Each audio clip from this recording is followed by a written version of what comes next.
ముఖ్యంగా ఈరోజు పేద ప్రజల పక్షాన నిలబడ్డ మీడియాకు నమస్కారం తెలియజేస్తూ గత 2018-19 నుంచి ప్రారంభమైనటువంటి ఈ స్కీమ్ ఏదైతే కుంభకోణము 100 కోట్లు 1000 కోట్లు అనే స్కీము, ఈ స్కీమ్ ద్వారా ఎక్కడైతే మూలం ఉందో మల్లెపల్లి తర్వాత మాచర్ల కానీ దామర్చర్ల కానీ ఉమ్మడి నల్గొండ జిల్లా ప్రతి ఇంట్లో ఒక బాధితుడు ఉంటాడు. కానీ ఈ యొక్క స్కామ్ ఈరోజు లాస్ట్కి వచ్చి ఒక మంగళి గారి దగ్గరికి వచ్చి ఆరోపణలు ఎదుర్కొంటూ సాక్ష్యాలని బయటికి వస్తూ, కానీ నేను ఈ స్కామ్లో నేను లేను, నాకు మధుకు ఎటువంటి సంబంధం లేదని చెప్పేసి తను వచ్చేసి మీడియా నన్ను టార్గెట్ చేస్తుంది, మీడియా నన్ను బ్లేమ్ చేస్తుంది. నాకు ఒక సెలబ్రిటీ స్టేటస్ వచ్చింది, నాకు 4 చేతులు వచ్చినాయి, 4 కాళ్ళు వచ్చినాయి కాబట్టి నేను చాలా బిజీ అయిపోయాను, నేను మీడియా ముందుకు రాలేకపోతున్నాను. గత నెల రోజుల నుంచి నా ప్రోగ్రాంలు రికార్డింగ్లు నా ఈవెంట్స్ అన్ని ఆపుకోవడం వల్ల నేను చాలా నష్టపోయాను అని చెప్పేసి తను ఆవేదన చాలా బాధ అనిపించింది. ఎందుకంటే ఈరోజు ఇక్కడ ఈ గిరిజన బిడ్డలు చనిపోతే ఎవరు బాధపడడం లేదే, ఇది అసలైన ఆలోచన చేయాల్సిన కారణం కదా ఇది. అసలు 2019-20 నుంచి బ్రహ్మావత్ బాలాజీ నుంచి స్టార్ట్ అయినటువంటి ఈ కుంభకోణం తర్వాత బాలాజీ డ్రైవరే మధుగా ప్రమోషన్ అయిండు, తర్వాత మధే సొంత ఏజెంట్ గా మారిండు, తర్వాత ఇదే మధు సొంత కంపెనీ స్టార్ట్ చేసి సిమెంట్ ఫ్యాక్టరీలు, తర్వాత జైరాబాద్ లో ల్యాండ్లు, తర్వాత పార్ట్నర్షిప్ లో కర్ణాటకలో కూర్గ్లో కాఫీ తోట కొనడము, తర్వాత పబ్లు కొనడం, ఇవంతా ఎవరి సపోర్ట్ తీసుకొని కొన్నాడు? అసలు మధుకి మంగళికి సంబంధం లేదా? మరి సంబంధం లేకపోతే ప్రతిరోజు అంటే ఈ తండాలు చెప్తున్న మాటలు, మా తండా ప్రజలు చెప్తున్న మాటలు నెలకోసారి వారానికోసారి వచ్చి మరి మధు గారి ఇంటిని డిజైన్ చేసిపోయేదంట. ఇది ఈ విధంగా ఉండాలి, ఇది ఈ విధంగా ఉండాలి, రాత్రి 11 గంటలకు 12 గంటలకు వచ్చి, అంటే తండా ప్రజలకు ఏం అవసరం వచ్చిందండి? నిజంగా చెప్పాలంటే తండా ప్రజలు మంగళిని సరిగ్గా గుర్తుపట్టారు. అరే ఈమెనే వచ్చింది కదా, ఇక్కడంతా డిజైన్ చేసిపోతుంది కదా ఈ భూత్ బంగ్లాని, అసలు మంగళికి ఈ రోజు సంబంధం లేదని ఎట్లా అంటుందని చెప్పేసి మా తండా ప్రజలు ఆలోచన చేస్తున్న సందర్భంలో ఉంది. తండా ప్రజలకు ఏమొచ్చిందండి అబద్ధం చెప్పడానికి? అందుకే నేను దయచేసి ఒకటే విజ్ఞప్తి చేస్తున్నా, అన్నవాళ్ళు మాట్లాడారు, మా సిస్టర్ మాట్లాడింది, వినోద్ మాట్లాడారు, మేమంతా ఇద్దరు ఒకటే నియోజకవర్గం సంబంధించినటువంటి మా దగ్గర బంధువులంతా బాధితులే దీంట్లో. అయితే నేను ఒకటే రిక్వెస్ట్ చేస్తున్నా, మీడియా పోలీస్ డిపార్ట్మెంట్ కి మీరు ఫేర్ ఇన్వెస్టిగేషన్ చేయండి. ఎవరో మంత్రి ఫోన్ చేసిండని, ఇక్కడ ఎవరో లోకల్ ఎమ్మెల్యే ఫోన్ చేసి మీడియాకు కూడా బెదిరిస్తున్నారనే సమాచారం మాకు వస్తుంది. ఇది సరైన పద్ధతి కాదు. ఏ పేద ప్రజలతోనైతే మనం వచ్చామో ఆ పేద ప్రజలకు అన్యాయం చేస్తే రేపు భవిష్యత్తులో మీరు కూడా అన్యాయం అయిపోతారని నేను రిక్వెస్ట్ చేస్తున్నా. ఇది చాలా ఫేర్ ఇన్వెస్టిగేషన్ చేయాలి. అసలు మంగళికి మధుకు సంబంధం ఉందా లేదా, ఇది డిపార్ట్మెంట్ త్వరగా బయటికి రావాలి.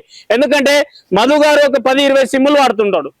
ఈ 10-20 సిమ్లలో మంగళి గారికి లేక వాళ్ళ సిస్టర్ కి లేక వాళ్ళ తమ్ముడు శివ వీళ్ళకి సంబంధం ఉందా లేదా సిడిఆర్ రిపోర్ట్ తీస్తే బయటకు వస్తుంది. ఒక రోజులో 10 నిమిషాల్లో పని. అలాగే వీళ్ళు ఎక్కడెక్కడ తిరుగుతున్నారు లొకేషన్ తీయండి. మంగళి ఒక కార్యక్రమం పోయిందన్నారు.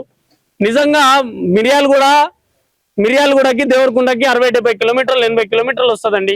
మిర్యాలగూడ కార్యక్రమం వెళ్తే ఒక అభిమాని పిలిచిండని చెప్పేసి వదిబెట్ల గ్రామానికి భోజనానికి వచ్చిందని ఫస్ట్ డే ప్రెస్ మీట్ లో చెప్పింది. అంటే 70-80 కిలోమీటర్లు ట్రావెల్ చేసి భోజనానికి వెళ్ళే అంత పెద్ద అభిమాని అయ్యాడు. ఏం చేసిండు అంత పెద్ద అభిమాని నీకు? 70-80 కిలోమీటర్లు ట్రావెల్ చేసి భోజనానికి రావాలా రాత్రి 12 గంటలకు?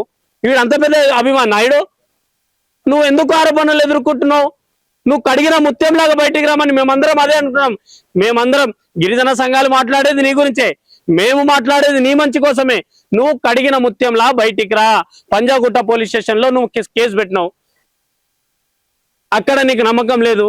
సిపి సజ్జనార్ గారి దగ్గరికి వెళ్ళావు, అక్కడ నమ్మకం లేదు. డీజీపీ గారి దగ్గరికి వెళ్ళావు, అక్కడ నమ్మకం లేదు. మరి నీకు ఎవరి మీద నమ్మకం ఉంది? నువ్వు పేద ప్రజల పక్షాన నువ్వు ఎందుకు నిలబడటం లేదు? నీ పైన ఎవరో కామెంట్ చేస్తే 3 రోజుల్లో అరెస్ట్ చేపించావు కదా. సోషల్ మీడియాలో ఎవరో అన్నోన్ పర్సన్ కామెంట్ చేస్తే 3 రోజుల్లో అరెస్ట్ చేపించావు కదా. నీ పైన ఇంత ఆరోపణలు వచ్చినప్పుడు నువ్వు ఎందుకు కంప్లైంట్ ఇవ్వలేకపోతున్నావు? బహుశా ఇదే కంప్లైంట్ ఇస్తే మధుగాడే వచ్చి బయటికి చెప్తాడేమోని భయం మంగళి గారి దగ్గర ఉన్నట్టు నాకు ఆలోచన వస్తుంది. ఇప్పుడు వాళ్ళందరూ ఆలోచన ఇదే, ఒకవేళ మధు గారి పైన కేసు పెడితే మదే మొత్తం మంగళి చిట్టా ఇస్తాడనే భయం మంగ్లీ దగ్గర ఉంది. కాబట్టి ఇప్పుడు మంగ్లీ మధు తేల్చుకోవాలి. ఆ ఇద్దరు తేల్చుకొని పేద ప్రజలకు న్యాయం చేయండి. ఎక్కడ నల్లగొండ జిల్లా, ఎక్కడ కరీంనగర్ జిల్లా, ఎక్కడ జైరాబాద్. నాకు నిన్న చాలా దగ్గర మిత్రుడు ఆర్గనైజేషన్ లో పనిచేస్తుంటాడు. జైరాబాద్ లో ఒక బ్రహ్మాండమైన ల్యాండ్లు కొన్నారు. మీరు ఎవరు బయటికి రావద్దని చెప్పేసి అదొక 10 కోట్లకు పోతుంటే ఒక 3-4 కోట్లకు అమ్మేసి అక్కడ ఉన్నటువంటి బాధితులకు, మంగ్లీపై గారి పేరు చెప్పి వసూలు చేసిన బాధితులకు 10 కోట్ల విలువైన భూమిని 3 కోట్లకు అమ్మి వాళ్ళకి సెటిల్మెంట్ చేసి మీరు మంగ్లీ గారి పేరు ఎవరు చెప్పొద్దని చెప్పేసి అక్కడ ఉన్నటువంటి ప్రజలు నాకు నిన్న ఫోన్ చేసి చెప్పడం జరిగింది. ఈ కేసులో సెంట్రల్ మినిస్టర్స్ ఉన్నారు, కేంద్ర మంత్రులు ఉన్నారు, రాష్ట్ర మంత్రులు ఉన్నారు. ఈమె చాలా ఇన్ఫ్లుయెన్స్ గల పర్సన్స్. ఈ పేద ప్రజలకు కోర్టులు అంటే తెలియదు, పోలీస్ స్టేషన్లు అంటే తెలియదు, తర్వాత వీళ్ళకి ఎటువంటి తెలియదు. న్యాయం జరుగుతుందని నాకు కూడా నమ్మకం లేదు. అందుకే పేద ప్రజల పక్షాన అది ఎంతటి దూరమైనా, అది ఎంతవరకైనా అవసరమైతే మేము త్వరలోనే కార్యాచరణ తీసుకుంటాం. మా నాయకుడు సంపత్ నాయక్ గారు చెప్పినట్టు త్వరలోనే అద్భుతమైన కార్యక్రమము తీసుకుంటా ఉన్నాము. అక్కడ ఉన్నటువంటి పేద ప్రజలందరినీ వాళ్ళ ఊర్లకి వెళ్ళి అక్కడే మీ యొక్క చర్చా గోష్ఠి అక్కడ పెట్టుకుందాము. లేదు, ఇప్పుడు స్టార్ట్ అయింది రమావత్ బాలాజీ గారి దగ్గర నుంచి. రమావత్ బాలాజీ కస్టడీని తీసుకోండి, తర్వాత రమావత్ మధుని కస్టడీ తీసుకోండి, తర్వాత అభిషేక్ ని కస్టడీ తీసుకోండి. మొన్న తొలి వెలుగులో అభిషేక్ అనే బాబు ఇంటర్వ్యూ ఇచ్చాడు. ఏం చెప్పిండు? అవును నిజమే, నా 25 లక్షలు మంగ్లీ గారి ఇల్లును కొనడానికి మధు ట్రాన్స్ఫర్ చేసింది వాస్తవము. మళ్ళీ మంగ్లీ గారు డబ్బులు ఇచ్చాదని నేను చూడలేదు అంటే అంటే కాలకేస్తే మెడకేస్తుడు, మెలకేస్తే కాలకేస్తున్నాడు. 4,50,000 నెక్లెస్ కొన్నది వాస్తవమే, అది మంగ్లీ గారికి ఇవ్వడానికి వాస్తవమే. మరి గిరిజన సంఘాలు ఉన్నారు, ఈ రోజు మీడియా మిత్రులు ఉన్నారు. ఇదే మీడియా ప్రపంచాన్ని పరిచయం చెప్పించింది కదా మంగ్లీ పరిచయం చెప్పించిందా? మా మీడియా మిత్రులకు ఎందుకో బర్త్డే పార్టీకి పిలవలేదు, సంబంధం లేదు కదా. ఆ రోజు డ్రగ్స్ పార్టీలో బయటకు వచ్చినప్పుడు నా చాలా దగ్గర బంధువులు, నా చాలా ఫ్యామిలీ మెంబర్స్, మా తండ్రి గారు ఉన్నారు, నా ఫ్యామిలీ ఫ్రెండ్స్ మాత్రమే ఈ పార్టీలో ఉన్నారు. మరో వ్యక్తి ఈ పార్టీలో లేన్నారు. మరి మధు ఫ్యామిలీ రిలేషన్ లో వచ్చిండా, ఫ్రెండ్షిప్ రిలేషన్ లో వచ్చిండా? అంటే మంగ్లీ గారి గురించి ఇవన్నీ చెప్తున్నారు కదా, ఎందుకు మరి ఇప్పటి వరకు విచారణకు పిలవలేదు అనుకోవచ్చు? ఇదే కదండి ఇప్పుడు మన దగ్గర దౌర్భాగ్యమైనటువంటి పరిస్థితి. అంటే ఇదే ఇప్పుడు మన దగ్గర ఉన్న దౌర్భాగ్యమైన పరిస్థితి. ఇప్పుడు మంగ్లీ గారు లేకపోతే స్టేజ్ లేదంటారు, మంగ్లీ గారు లేకపోతే స్టేజ్ లేదంటారు. మరి ఇదే మంగ్లీ గారి పైన ఇన్వాల్వ్ అయితే A1, A2, A3 పెడతారు, A5 పెట్టినారు కదా. అవును, అంటే ఖచ్చితంగా ఆమె పాత్ర ఉందో లేదో. ఇప్పుడు ఎఫ్ఐఆర్ లో పేరు A6 లో ఉన్నా, A15 లో ఉన్నా ఎఫ్ఐఆర్ లో అయితే ఎక్కింది కదా, ఇన్వెస్టిగేషన్ లో ఉంది కదా. ఇన్వెస్టిగేషన్ ని త్వరగా పూర్తి చేయండి. మధు గారికి మంగ్లీ గారికి సంబంధం ఉందా లేదా తేల్చండి ఫస్ట్. అది తేల్చినాక మాట్లాడదాం మనం. ఇప్పుడు ఆరోపణలు ఎదుర్కొంటుంది కదా మంగ్లీ గారు స్వయంగా. మేము తీసుకొస్తాం, మా నాయకుడు సంపత్ నాయక్ గారి ఆధ్వర్యంలో ఒక 100 మందిని తీసుకొచ్చి నేను పెడతా, 100 మందిని తీసుకొచ్చి పెడతా. కంప్లైంట్ నేను రాస్తా, మంగ్లీ గారిని రమ్మని చెప్పండి, సిబిఐ ఆఫీస్కి వెళ్దాము, ఇది ఫేర్ గా ఇన్వెస్టిగేషన్ చెప్పమని చెప్పండి. సిబిఐ కంప్లైంట్ ఇచ్చిన తర్వాత ఏదో సెంట్రల్ మినిస్టర్లతో మాట్లాడిస్తా అంటే నీ దేవుడు నిన్నే చూసుకుంటాడు. నీతి నిజాయితీ ధర్మంగా నా పేద ప్రజలను న్యాయం చేయాలి, మా తండా ప్రజలను న్యాయం చేయాలంటే సిబిఐకి కంప్లైంట్ ఇద్దాం రండి. బాధితులుగా చెప్పుకుంటున్న హిమాకాంత్ రెడ్డి లాంటి వాళ్ళే పరారీలో ఉన్నారు. ఇప్పటి వరకు విచారణ కూడా. అరే మాట్లాడిన ప్రతి ఒక్కరిని దొంగ చేస్తున్నారు భయ్ వాళ్ళు. మాట్లాడిన ప్రతి ఒక్కరు ఇప్పుడు అడ్వకేట్ బాధితుల తరపున అడ్వకేట్ వచ్చారు. రేపు నాకు ఏదైనా అయిందనుకో నేను డైరెక్ట్ పోలీస్ కంప్లైంట్ కొన్ని కేసులో ఇస్తా. ఇది సివిల్ మ్యాటర్, నేను డైరెక్ట్ అడ్వకేట్ దగ్గరికే పోతా. అడ్వకేట్ ని కూడా దొంగ అని చెప్తే ఎట్లా? మరి న్యాయం ఎవరు చేయాలి చెప్పు? నువ్వు పోలీసుల దగ్గరకు పోతే పోలీ. ఈ రోజు గుడిపల్లిలో 300 పై చిలుకు కేసులు ఫైల్ అయినాయి. సిఐడిలో ఆల్రెడీ కేసు ఇన్వెస్టిగేషన్ జరుగుతుంది. సిఐడి కేసు ఇన్వెస్టిగేషన్ లో జరిగిన తర్వాత కూడా మంగ్లీ ఎందుకు వారితోని దోస్తాన కట్టింది మాకింకా చాలా తెలుసు. చెప్తున్నా కదా, ప్రతి విషయం బయట పెడితే మంగ్లీ ఈ రాష్ట్రంలో కాదు బంజారా నుంచి కమ్యూనిటీ నుంచి బాయ్కాట్ చేసే రోజులు దగ్గర పడతాయి. మాకు ప్రతి విషయం తెలుసు. ఎవరి గురించి ఎవరెవరు కొట్లాడుకున్నారు గారు మాకు తెలుసు. ఏ హీరో గురించి ఎవరెవరు కొట్లాడుకున్నారో మాకు తెలుసు. ఒక ఆడబిడ్డ గురించి గౌరవం ఉంది. మాట్లాడడం పద్ధతి కాదు. ఎవరెవరు చెప్తాం, తొందరలోనే చెప్తాం. మంగ్లీ గారు ఇంకో ఆడబిడ్డ గురించి మాట్లాడినప్పుడేమో వాళ్ళ తల్లిదండ్రులు లేరు, కానీ మీ ఆడబిడ్డ గురించి మాట్లాడితే అంత దుఃఖం ఎందుకు వచ్చిందమ్మా? నువ్వు ఒక సెలబ్రిటీ స్టేటస్ అన్నావు కదా, నువ్వు సెలబ్రిటీ స్టేటస్ పెట్టుకొని నువ్వు ఇదే కమ్యూనిటీలో ఉన్న ఒక మంచి సెలబ్రిటీని ఆమెని రోడ్ ప్రజారణ తీసుకొచ్చినప్పుడు అప్పుడు నీకు బాధ లేదు? వాళ్ళ ఇంట్లో అమ్మ నాన్న లేరు?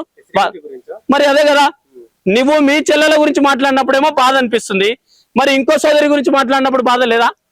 నా పేరు వినోద్ నాయక్. ఈరోజు ఈ మధు అయితే ఎవరైతే ఉన్నారో ఆ బాధిత పక్షాన ఈరోజు మా విలేజ్ నుంచి, మాది దేవరకొండ నియోజకవర్గం కావచ్చు, సాగర్ నియోజకవర్గం కావచ్చు, మిర్యాలగూడ కావచ్చు, ఇటు వరంగల్ కావచ్చు, ఖమ్మం కావచ్చు, ఈ బాధితులు మొత్తము మా విలేజ్ లోనే మా సొంత అన్ననే 2 కోట్ల రూపాయలు ఈ మధు అనే వ్యక్తికి సమర్పించడం జరిగింది. వీళ్ళు ఒక స్కామ్ ఏంటంటే, 1 కోటి రూపాయలు ఇస్తే 15 రూపాయలు ఇంట్రెస్ట్ కాడికి నెలకు వచ్చేసి 15 లక్షలు ఇచ్చే బ్యాచ్. ఆ బ్యాచ్ ని తయారు చేసుకుని ఇప్పుడు వీళ్ళైతే ఎవరిని మభ్యపెట్టి వీళ్ళని అధిక వడ్డీ ఆశ చూపించి వాళ్ళ నుంచి ఒక చైన్ వైజ్ సిస్టమ్ గా ఒక క్రియేట్ చేసి వాళ్ళ నుంచి బాధితుల నుంచి పైసలు తీసుకొని వీరు వేరే దగ్గరగా ఇన్వెస్ట్మెంట్ చేసి ఇలాంటి మంగ్లీ పేర్లు ఇంకో పేర్లు భారీగా వాడుకొని వాళ్ళని ఆశ చూపించి ఈరోజు వేల సంఖ్యలో, లక్షల సంఖ్యలో, కోట్ల సంఖ్యలో ఈరోజు పైసలు తీసుకొని వాళ్ళకి అధిక ఆశ, వడ్డీ ఆశ చూపించి ఈరోజు అమాయకులను బలి తీసుకున్న పరిస్థితి. ఈరోజు ఈయన బలరాం అనే వ్యక్తి, ఈయన క్యాంపస్ స్టూడెంటే, ఈయన బాధితుడే ఈరోజు మందు దాగి చనిపోయిండు. ఈ రోజు బాధితుల పక్షాన తీసుకున్న వడ్డీ పైసలు ఏవైతే ఉన్నాయో వాటికి తీర్చలేక వాళ్ళ ఇంటి రిజిస్ట్రేషన్ పేపర్లు పెట్టి, ల్యాండ్ పేపర్లు పెట్టి, బ్యాంకు లోన్ తీసి వాళ్ళకు ఇవ్వలేని పరిస్థితి వచ్చినప్పుడు వాళ్ళ ఇంటి దగ్గర వచ్చి వీళ్ళకు నానా రకాలుగా ఇబ్బంది పెడుతుంటే ఈ రోజు వీళ్ళు సూసైడ్ చేసుకునే పరిస్థితి కనిపిస్తుంది. ఈ రోజు ఈ మధు అనే వ్యక్తి, ఈ బాలాజీ అనే వ్యక్తి, ఈ శివ అనే వ్యక్తి, ఈ మంగ్లీ అనే వ్యక్తి లేకపోతే ఈ రోజు ఈ బాధితులు అనేది చావుకు కారణం లేకపోయేది. ఈ రోజు వాళ్ళ కుటుంబ సభ్యులతో హాయిగా ప్రశాంతంగా వచ్చిన అరకొరక జీతాలతో కావచ్చు, అరకొరక డబ్బులతో కావచ్చు ప్రశాంతంగా బతికేవాళ్ళు. ఈ రోజు గిరిజనులు ఈ స్థాయికి మా గిరిజనులను మమ్మల్ని మోసం చేసే స్థాయికి దిగజారంటే వాళ్ళ తెలివి ఏ రకంగా ఉందో, వాళ్ళ తెలివి ఏ విధంగా పై స్థాయికి ఉందో, వాళ్ళు ఏ పెద్ద కోణాలతో పెద్ద తలకాయల చేతుల్లో ఉన్నారు అనేది కూడా మీరు గుర్తుపెట్టుకోవాల్సిన విషయం ఉంది. ఈ రోజు సంపత్ నాయక్ గారు ఈ రోజు ఈ ప్రోగ్రామ్ ని, ఈ స్కామ్ ని బయట పెట్టడం ద్వారా యావత్ తెలంగాణలో ఉన్న బంజారా బిడ్డలు సంపత్ అన్న గారికి ఫోన్ చేసి, రవి అన్న గారికి ఫోన్ చేయడం వల్ల ఈ సమస్య పై స్థాయికి చేరుతుంది. ఈ రోజు గ్రామీణ ప్రాంతం నుంచి వేలాది సంఖ్యలుగా ఇంకా రాని వాళ్ళు చాలా మంది ఉన్నారు. వాళ్ళు కూడా కాల్ చేసి, అన్న మాకు కూడా 2 కోట్లు ఇచ్చినాం, మాకు కూడా 5 కోట్లు ఇచ్చినాం, మేము ఒక 3 కోట్లు ఇచ్చినాం, మా ల్యాండ్ కూడా పెట్టినాం, మా ఇల్లు కూడా పెట్టినాం అని ఈ రోజు మీడియా సమక్షంగా రాని వాళ్ళు వాళ్ళ మొరను సంపదన్న లాంటి వాళ్ళకి, అశోక్ అన్న లాంటి వాళ్ళకి, మా లాంటి వాళ్ళకి విన్నపించుకోవడం జరుగుతుంది. మా పక్షాన ఈ బిడ్డలకు న్యాయం జరగడానికి వాళ్ళని 100% ఈ మంగ్లీ ఎవరైతే ఉన్నారో, వాళ్ళ తమ్ముడు అయితే ఉన్నారో, వాళ్ళ చెల్లెవైతే ఉన్నారో, వీళ్ళందరూ మధు వాళ్ళ ఇంటికాడ ఎందుకు పోయారు, వాళ్ళ చెల్లెలతో ఎలాంటి సంబంధాలు ఉన్నాయి, ఒకసారి మీరు ఆలోచించుకోవాల్సిన అవసరం ఉంది. ప్రతి ఫంక్షన్ కి పిలుస్తావు, ప్రతి కార్యక్రమానికి పిలుస్తావు, ప్రతి బర్త్డేగా పిలుస్తావు, నీకు 15 లక్షల ఏదో గోల్డ్ చైన్లు అంట, ఏవో గోల్డ్ నెక్లెస్లు అంట, ఇవంతా ఆరోపణలు ఉన్నాయి. దీనికి రుజువు చేసుకోవాల్సిన అవసరం నీ ముందు ఉంది. కాబట్టి మా గిరిజన బిడ్డగా మేము కూడా స్వీకరిస్తాం. మీరు గిరిజన ట్యాగ్ వేసుకొని, గిరిజన కార్డులు ఆడుకొని ఈ రోజు గిరిజన బిడ్డలనే మోసం చేసే స్థాయికి ఎదిగిరు. కాబట్టి ఈ యావత్ తెలంగాణలో ఈ బాధితులు ఎవరున్నారో వాళ్ళకు న్యాయం జరిగే విధంగా మేము పోరాడతాం. మీరు కూడా మాకు అండగా నిలబడండి. మీడియా వాళ్ళు కూడా వీటిని ఎంత పాసిబుల్ అయితే అంత ప్రజల్లోకి తీసుకెళ్లాలని కూడా కోరుకుంటున్నాం.